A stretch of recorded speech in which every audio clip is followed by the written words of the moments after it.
très plus hip-hop, jazz un peu. C'était l'envie du moment? Ouais, j'avais envie. Déjà bonjour, il y a beaucoup de monde, merci à tous d'être venus, c'est gentil, merci beaucoup. Ouais, pour cet album, moi j'aime bien sur un album qui ait des thèmes très différents les uns des autres. J'ai pas envie qu'il y ait 12 textes sur la même humeur, j'ai envie qu'on passe d'un texte un peu grave à un truc plus léger, un truc perso, un truc plus ouvert sur le monde. Et du coup, j'avais envie que les musiques suivent un peu ces différentes humeurs. Et du coup, voilà, d'où je me suis appuyé sur Ibrahim Malouf, donc à la base trompettiste, très grand musicien, très grand arrangeur, vraiment c'est un mec incroyable qui a un talent incroyable. Et voilà, je lui ai vraiment laissé beaucoup de liberté sur la mise en musique, et en lui disant voilà, j'ai envie de variété, j'ai envie de choses douces, j'ai envie de morceaux un peu plus musclés avec des beats un peu plus hip-hop, des rythmiques un peu plus balèzes, donc voilà. Qu'est-ce qui vous a poussé finalement de travailler avec? Vous l'avez rencontré, vous l'avez vu sur scène? Ouais, je l'ai vu sur scène, il faisait une création avec Oxmo Puccino et il avait écrit les partitions et il dirigeait tout un orchestre symphonique. Et voilà, la musique était magnifique.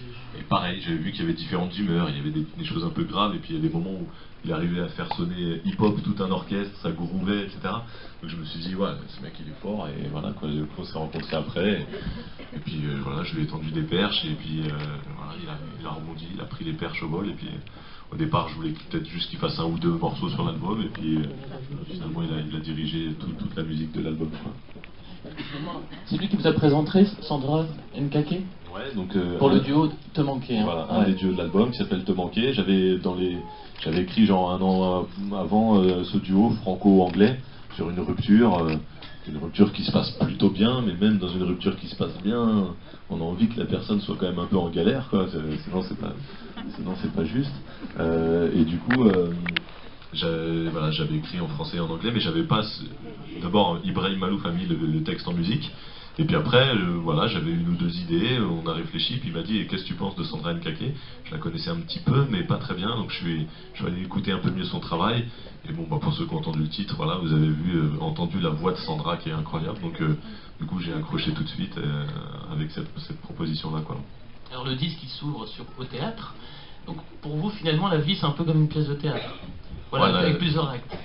À la vie, on peut la comparer à plein de choses, c'est ça qui est bien. Hein. Sur Midi 20, j'avais comparé la vie à l'échelle d'une journée.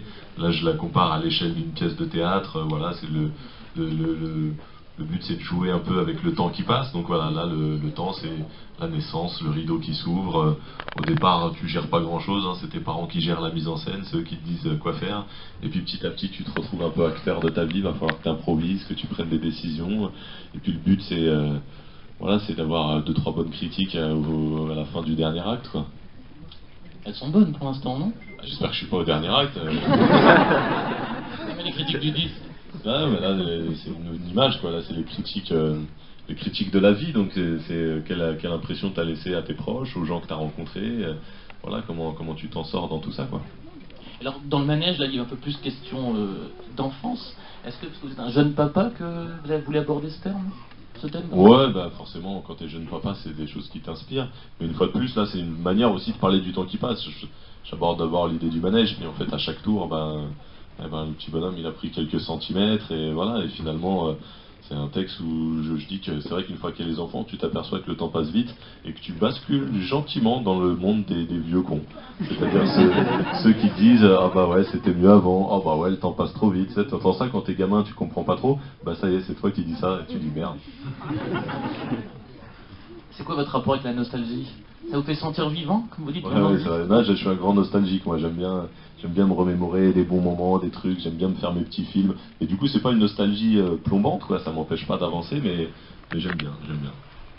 Alors, il y a également une chanson, Le bout du tunnel. Donc là, vous contez un peu l'histoire de Laurent Jacquat, qui est un peu donc, un ex-dollar, qui a eu une vie quand même assez incroyable, hein, donc a voulu, finalement, il se fait agresser par une bande de skinheads avec sa compagne. Finalement, il en a tué un, il s'est pris 10 ans de prison, et ensuite, je vous laisse raconter la suite, mais c'est une vie de fou. Ouais, ensuite c'est l'escalade, comme souvent malheureusement en prison, tu prends une peine et puis finalement tu sors beaucoup plus tard que ce qui est prévu, parce que tu rentres dans un engrenage, la violence, les conditions assez inhumaines, et puis lui, voilà, c'est tout sauf un tendre dès le départ, quoi, donc je dis pas que c'est qu'une victime, loin de là, mais du coup il se retrouve dans un contexte très compliqué, il apprend sa séropositivité au début de sa détention, il n'y a pas de traitement à l'époque, donc il sait qu'il qui va y rester derrière les barreaux, donc il a plus rien à perdre, donc c'est la violence, donc c'est les tentatives d'évasion. Voilà, c'est une vie de dingue, c'est un mec que j'ai rencontré en prison parce que je suis allé faire des concerts et des ateliers slam en milieu carcéral. On a discuté pas mal, il m'a raconté un peu sa vie. La première fois, il m'a dit si tout va bien, je sors en 2024. Donc ça m'avait un peu marqué. Et finalement, pour bonne conduite, parce qu'il s'est mis à l'écriture, ça a été un basculement dans sa vie. Il s'est mis à écrire beaucoup. Il a un peu arrêté de s'exprimer avec ses poings pour prendre les stylos, et ça vraiment, ça l'a aidé. Ça fait presque cliché, mais c'est vraiment ce qui s'est passé, c'est lui qui le raconte. Et du coup, voilà, il a monté un dossier de réinsertion, tout ça. Il est sorti plus tôt que prévu, il est sorti en 2010, on s'est revu après, et voilà, j'ai un peu mieux fait connaissance, c'est presque un pote aujourd'hui, et il m'a raconté un peu son incroyable histoire. Et voilà, j'ai demandé l'autorisation d'en faire un texte, parce que c'est un film incroyable, et j'ai essayé de résumer ces 25 années en 4 minutes 30, quoi. Et à la fin, donc, vous dites la lumière. Il y a toujours un peu une forme d'espoir dans vos chansons. J'essaye souvent. Alors là, il se trouve que c'est vrai que c'est une histoire qui finit bien. Là, c'est pas moi qui l'invente. Au final, il est sorti. Et puis, pour un mec qui a fait 25 ans, qui a été malade, voilà, c'est un mec qui est très équilibré. Pour ça, il a dû sûrement être très très fort mentalement. Mais aujourd'hui, il a un taf, il a des enfants. Enfin, il s'en sort bien. Donc ouais, lui, il a trouvé la lumière.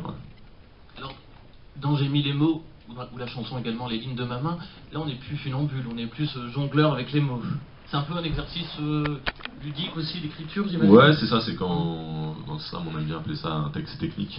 C'est quand la forme, du coup, prend un tout petit peu le pas sur le fond. Là, on est vraiment là pour jouer avec les mots, les sonorités, les rimes, le rythme, etc. Donc ouais, il y a 2 morceaux un peu là-dessus. J'ai mis des mots sur une musique très funky, avec un solo d'harmonica incroyable. C'est un harmoniciste.